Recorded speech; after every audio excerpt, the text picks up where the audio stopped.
The Utah Mammoth. So before we start talking the team, and the players, the new market, and all this other stuff, they were the Utah Hockey Club a year ago. They're the Utah Mammoth now. And I've gotten to know some of the quirks and the likes and dislikes that you have, Neil. And one of the aversions that you have are teams that don't end with the letter S. And so, of the 6 finalists for the eventual team name, and of course, they end up as the Mammoth, the other 5 contenders were to keep Utah Hockey Club, the Blizzard, Outlaws, Venom, and the Yeti. So, is it safe to say that, given your preference of the letter S, that your nickname of choice was going to be the Outlaws? Oh, absolutely. And I said that on Utah radio. I said, I want an S at the end of that. There are a number of teams in the league now that do not have an S at the end. There's the Avalanche, the Wild, the Lightning, and I'm probably not remembering a few others. The Kraken. I'm old school. I like the original 6 all had an S at the end, or have an S at the end. And I just like to see an S. I find it hard to think that Clayton Keller walks around Salt Lake City and says, I'm a Mammoth. You walk around New York, you say, I'm a Ranger, or walk around Toronto, I'm a Leaf. Even I'm a Blue. I'm one of the Blues, but I'm one of the Mammoth. Anyway. Do you like the logo, at least, with the woolly mammoth, the profile, the tusks? I guess so. Yeah, sure. It's a little bit like the team we're going to talk about after the Mammoth and their logo. Meaning the prehistoric saber-toothed tiger. But we are really digressing here. So let's jump into a team that I think has a lot of promise. And they finished last season 6th in the Central, 89 points, but probably the biggest bugaboo that they had was an 18-15-8 mark at home. And if we're doing real math, that's 23 losses in 41 home games. And that was essentially the difference between them really knocking at the door and them ending up on the fringes. Yeah, that certainly was. And that was talked about a lot, why their home record wasn't as good as it had been the year before when they played in that little bandbox in Phoenix, the Mullet Arena, where the college team plays. That's something that Coach Tourigny is going to have to look at and try to figure that out, because you can lose on the road and your fans don't get mad. They don't like you losing at home where they're watching it. So that's one thing that Utah's got to get turned around. And I think for this club also, it's time, because they've missed the playoffs for 5 consecutive seasons and 12 out of 13 years, including their time back in Arizona. They do make a very significant offensive acquisition, picking up right wing J.J. Peterka in the trade with the Buffalo Sabres in exchange for Josh Stone and Michael Kesselring. Peterka then turns around and signs as an RFA for 5 years at 7.7 EV. They also bring in left wing Brandon Tanev as a UFA from Winnipeg. Scott Perunovich, defenseman that was not qualified by the New York Islanders. And a pair from the defending champion Panthers, defenseman Nate Schmidt, 3 years, $3.5 million on average, and backup goaltender for Vejmelka, Vitek Vaněček, signed for 1 year and $1.5 million. So you got a little bit championship pedigree there. And I thought that was pretty significant. And in addition, players that they managed to re-sign from their own organization, pending UFAs, Keller Yamamoto and defenseman Nick DeSimone, and also left wing Michael Carcone. And in terms of RFAs, center Jack McBain, who you may remember probably had his biggest piece of notoriety last year because he was the player that collided with Alex Ovechkin and broke Ovi's leg.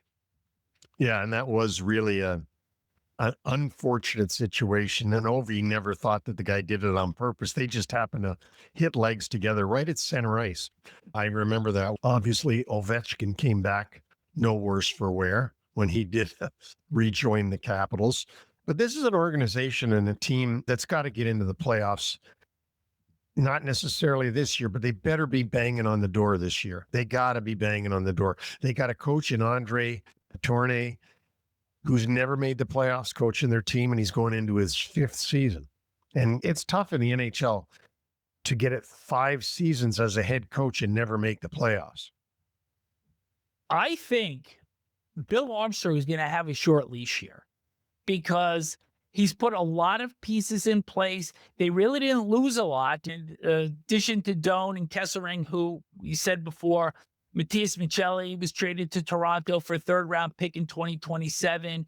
And we had just mentioned that Nick Bjugstad signed as a UFA with the St. Louis Blues. And Robert Bortuzzo, who has not officially retired, but he's not expected to come back on the Utah backline.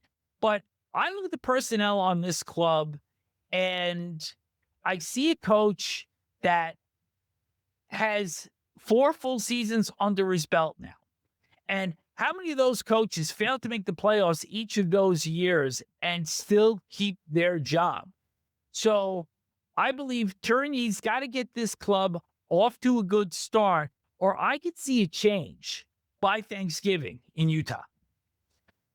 That could very well happen. The only thing that you got to remember, though, Vic, is that Bill Armstrong and Tourigny go back to Phoenix days together. So they've been together quite a while, and it's not as if Bill Armstrong acquired Tourigny from a previous regime. One of the things that we really need to touch on is the Utah goaltending. And let's go back a year.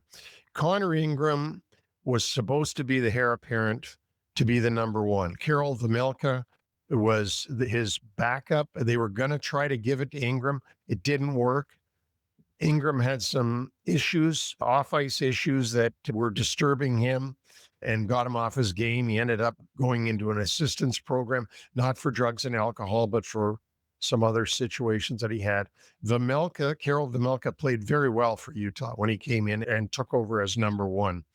And I guess because of that's why they signed Vaněček to make sure that they had 2 capable goalies all year long, because they can't trust that Ingram will be there. And I'm not criticizing him or saying anything that he's done is wrong or bad. I'm just saying when you go through a year like they had last year and he completely leaves the team, you got to be worried starting this season. So that's why they've got the 3.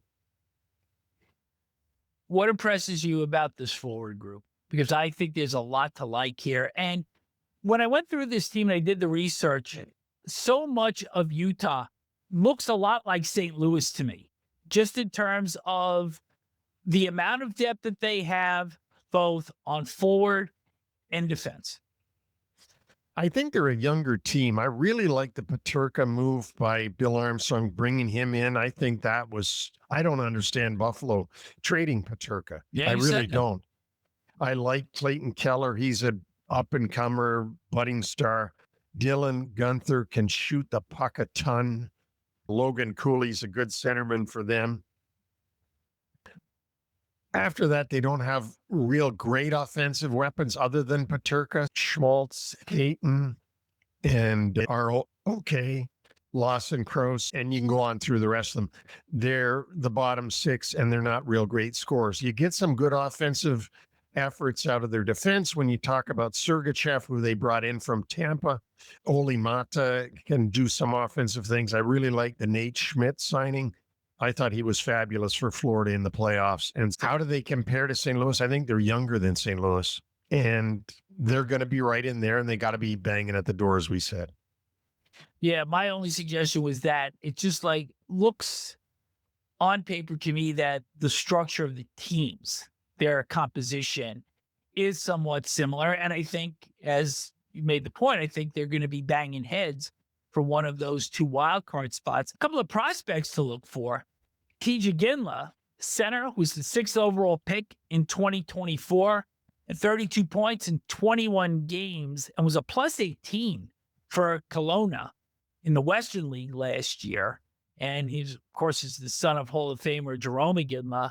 And also, goaltender to look out for, Michael Hrabal, who split his time last year, actually the last couple of seasons, between the Czech under-20 league and UMass Amherst. He's got a potential to crack into that lineup perhaps later in the year. Yeah, so you got to look. And you know what? This is a young organization that's trying to build the right way. They're trying to build it through the draft and player development. And so that wouldn't surprise me if one of those guys could, either Iginla or the goaltender, could show up in Utah. I'm looking forward to this year. Now that the adjustment has been made, the players are entrenched in the community, and now they should enjoy all the comforts of home, which obviously they didn't do in year one in Salt Lake City. No, they didn't enjoy winning in Salt Lake City, but from what I hear from everybody, it's a great place to play. And Salt Lake is getting used to having a Major League Hockey team, and that's going to take a while.